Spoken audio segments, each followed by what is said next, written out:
Have you been seeing these dramatic images of missile strikes against Iran and Israel targeting each other's territory? We've got the facts on what this means for the region and what might happen next. But first, welcome to all media. To understand what's going on right now between Iran and Israel, we need to wind it back a bit. The two countries have been hostile toward each other since the early 1970s, a conflict that has only increased in intensity over the years. Iran does not recognize Israel's right to even exist, referring to it instead as the Zionist entity. This is rooted in a number of factors, including Iran's support of Palestinian causes and opposition to what it views as a foreign state in Muslim lands. Things haven't been helped by the fact that Israel occupies Palestinian territory, something that has been called illegal under international law.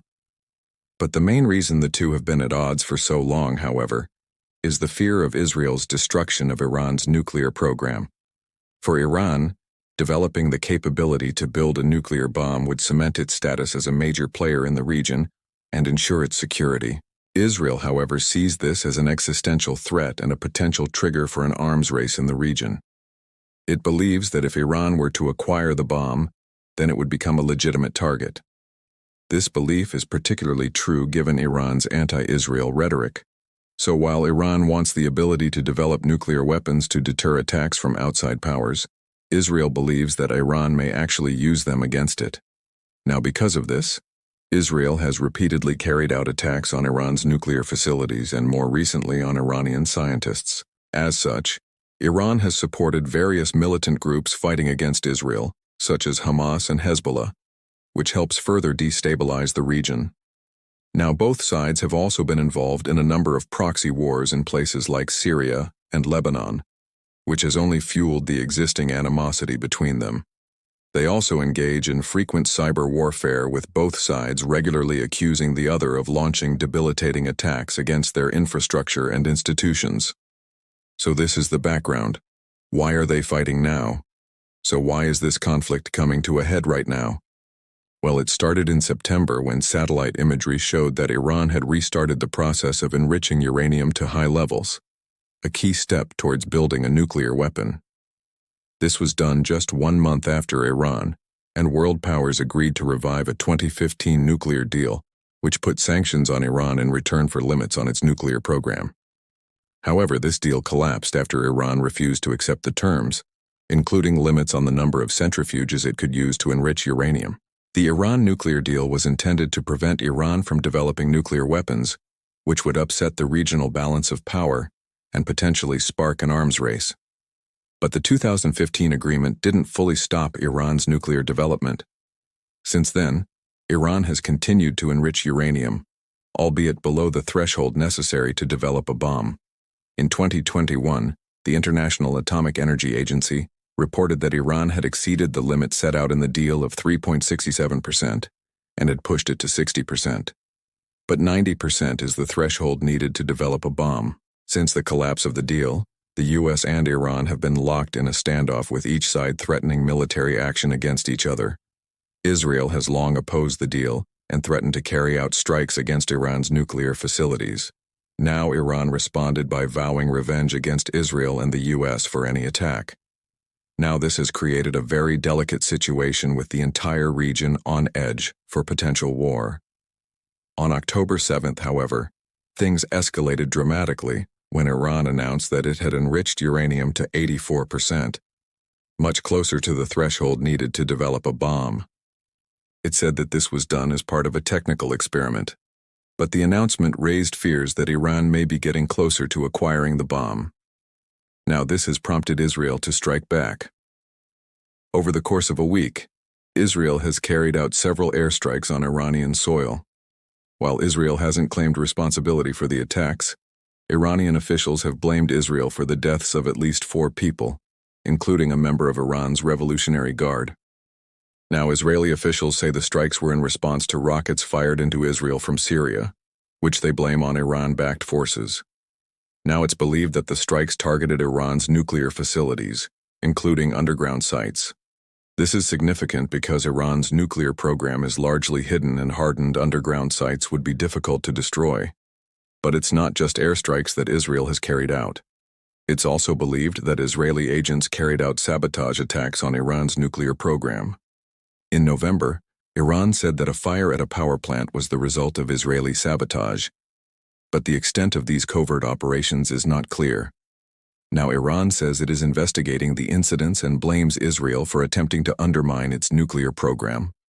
Now Israel's airstrikes have raised tensions further, and there are concerns that Iran could respond in kind. Now this would risk a wider conflict, something which neither side wants. That's because Iran has already launched missiles at an Israeli-owned oil tanker off the coast of Oman, killing 2 crew members. Now this attack was blamed on Iran by the US and Israel, but Iran denied involvement. Now how will Iran respond? The Iranian government has vowed revenge against Israel for the attacks and threatened to respond in kind. The question is, how will it do this? Its main military asset is its ballistic missile force, which numbers in the thousands. However, launching such attacks would risk drawing in other powers, including Russia, which has troops stationed in Syria near Israeli forces. Now this could escalate the conflict rapidly and lead to a wider war. As such, Iran may opt for more low-key responses such as further cyber attacks or supporting attacks by proxy. We've already seen Iranian-backed militias launch rockets into Israel, so this is likely to continue. But if Iran does respond militarily, there are concerns that it may provoke Israel into further strikes, raising the prospect of a full-scale war. Now the concern is that this conflict may escalate into a wider war in the region. There are already thousands of ballistic missiles pointed at Israel from Iran and Iran-backed groups in Lebanon and Gaza. Now while these are largely short-range, they could cause major casualties in Israel. Now if Israel retaliates against these groups, this could prompt Iran to intervene directly, leading to a wider conflict. There are also concerns about the potential for civilian casualties. Israel has carried out hundreds of airstrikes against targets inside Syria in recent years. Now this has killed hundreds of Syrian soldiers and civilians, according to the Syrian government. Now if hostilities increase, there is a risk that civilians could bear the brunt of any attacks. While Iran and Israel are bitter enemies, it's important to note that there are many different factions within both countries who all have interests in the region. These include conservative religious groups, political parties, and militant organizations. It's possible that these groups could seek to take advantage of any instability caused by war to advance their own interests. This could lead to a broader conflict that draws in other regional powers. What does this mean for the rest of the world?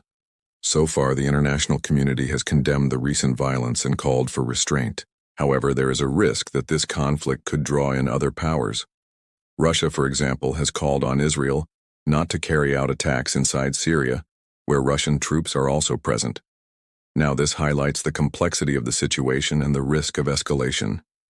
If hostilities increase, there is also a risk that other regional powers could become involved.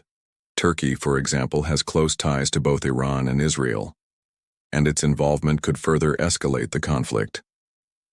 The United Nations has called for an emergency meeting of its Security Council to discuss the situation, but it's unclear what action it will take. Now, ultimately, the international community has a vested interest in preventing a wider war. A conflict between 2 nuclear-armed powers would have global ramifications and could potentially trigger a wider conflict. Now, the international community has a responsibility to try to prevent this.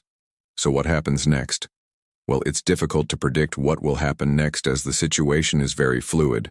Now, there are concerns that this conflict could spiral out of control and lead to a wider war. However, it's worth noting that Iran and Israel have come close to war before and have managed to avoid it. Behind closed doors, back-channel talks may be happening and both sides may be wary of the consequences of all-out war. Ultimately, the situation remains tense and there are concerns that it could escalate further. What do you think? Do you think that a full-scale war between Iran and Israel is inevitable, or can diplomacy still save the region? Let us know your thoughts in the comments below. If you enjoyed this video and want to learn more about global politics, stay tuned for more updates. Thanks for watching.